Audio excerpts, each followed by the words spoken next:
Apa yang membuat Deddy Corbuzier tertarik masuk Islam? Ini jawabannya, pertanyaannya menarik. Jadi Deddy Corbuzier itu kan orang yang sangat rasional. Dia itu PhD, filosofi dokter. Dia itu menjadi the best magician di Amerika Serikat tahun 2012.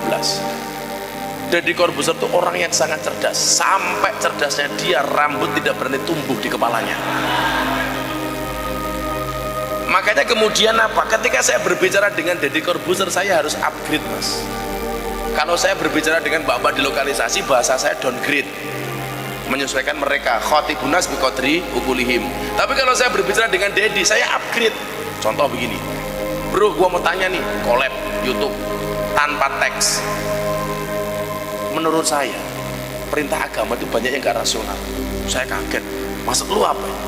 Coba, contohnya Nabi Ibrahim diperintah menyembelih anaknya Ismail. Ini kan tidak rasional.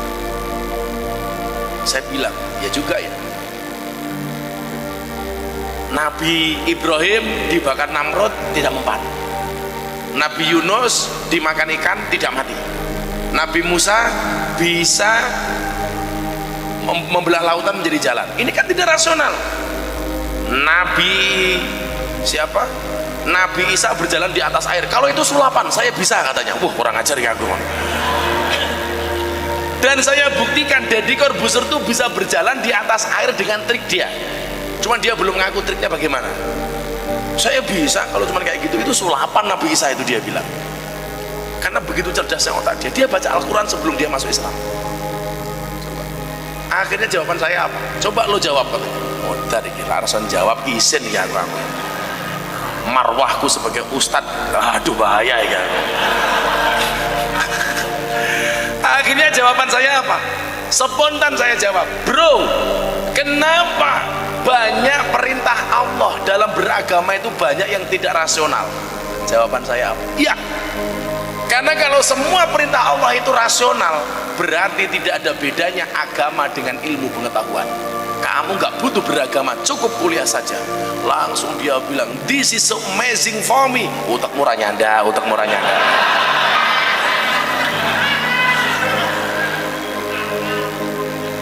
Maka kemudian saya ajarkan begini. Ente tahu nggak ayat pertama yang diterima sama Rasulullah? Apa? Iqra bismi rabbik. Iqra itu dimensi akal, bismi rabbik itu dimensi hati. Orang belajar agama, akal yang mengikuti hati atau hati yang mengikuti akal? Yang bener apa Pak? Akal yang mengikuti hati, bukan hati yang mengikuti akal. Kalau hati mengikuti akal, kita nggak percaya dengan Isra Mi'raj, kita nggak percaya dengan peristiwanya Nabi Musa, kita nggak percaya dengan peristiwanya Nabi Yunus. Tapi belajar agama itu bro, akal yang mengikuti hati. Dia saya tanya waktu itu, karena dia kan sebenarnya bermain logika ya.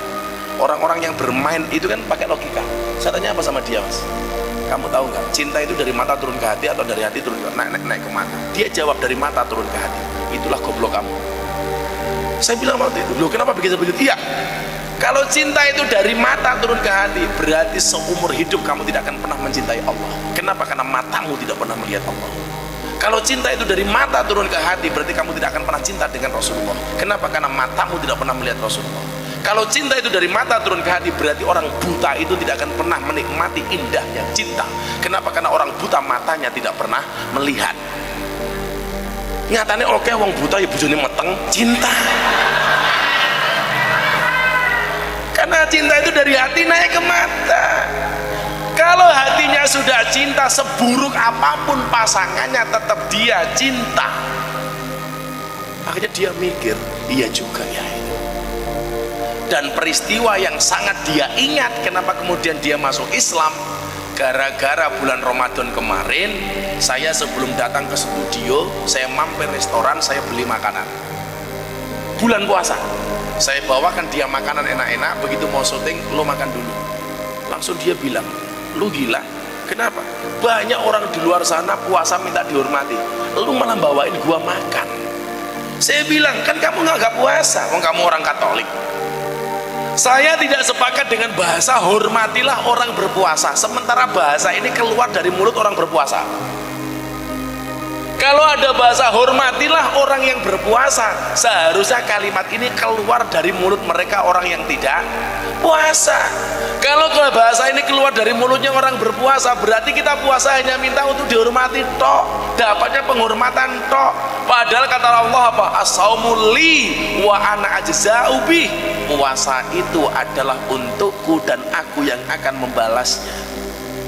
Makanya kalau ada orang Islam gawe sepanduk hormatilah orang berpuasa, cangkemmu bro.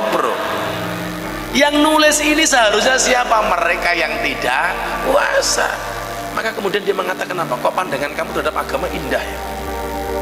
Maka seminggu sebelum dia masuk Islam, dia telepon saya jam 1 malam, bro, I will to be Muslim, kata. Saya pengen jadi orang Islam, tolong saya dibimbing. Saya jawab, jangan bro. Loh, dia bilang, kenapa saya nggak boleh masuk Islam? Karena jadi orang Islam itu berat, Ferguso, berat, tak bilang. Cukup aku saja, kamu gak akan kuat gitu. Dia malah bilang apa, please lah aku dibimbing. Akhirnya saya bilang, sudah kamu masuk Islam di Jakarta. Saya teleponkan ustaz-ustaz terkenal Jakarta itu. Dia bilang apa, ini sudah banyak ustaz yang nawari saya untuk masuk Islam, tapi saya nggak tertarik. Kenapa? Karena saya pengen masuk Islam yang slow kayak anda, dia bilang, yang menyenangkan kayak anda. Saya bilang, kamu pengen masuk Islam di Istiqlal? Saya teleponkan Masjid Istiqlal. Begitu tersiar kabar ini, semua televisi telepon saya. Gus, di live di tempat kami bilang sama Mas Dedi, kan Mas Dedi manutnya sama Gus. Waktu itu saya bilang, Dedi itu masuk Islam bukan untuk konsumsi publik, bukan untuk popularitas. Saya nggak mau seperti itu. Dan Dedi bilang, di mana lo maunya? Sudah Gus, saya datang ke pondok. Niatan saya benar-benar pengen masuk Islam. Dan saya nggak ada persiapan apapun. Malam Jumat ketika saya mengislamkan Dedi, saya masih pengajian di Sidoarjo. Paginya saya masih ngaji di kantor pajak. Wartawan tanya, apa persiapan Gus Miftah untuk mengislamkan Mas Dedi? Nggak ada. Loh kenapa? Karena saya sudah biasa dan sering mengislamkan orang. Kebetulan saja jadi orang terkenal, maka kemudian jadi rame. Sebelum Dedi masuk Islam, saya sudah biasa. Istrinya Bagindas, si Devi, itu masuk Islam juga melalui saya. Tolong doakan ini, kalau kemudian Allah benar-benar kemudian menghendaki, insya Allah Hotman Paris Hutapea itu bisa masuk Islam. Dia ada komunikasi. Kalau kemudian Allah menghendaki, ada yang mustahil. Benar enggak? Allahumma la mani'a lima a'taita wa la mu'tiya lima mana'ta wa la yanfa'udal zat bingkal. Kalau Allah menghendaki, orang sedunia menolak Dedi masuk Islam, tapi Allah menghendaki enteng. Makanya subhanallah, saya betul-betul bersyukur gara-gara Dedi masuk Islam, hari ini begitu banyak orang yang mendapatkan hidayah gara-gara melihat YouTube saya dengan Dedi ketika saya menuntut Dedi masuk Islam. Alhamdulillah. Sudah jam 12:30, pengajian dianggap selesai.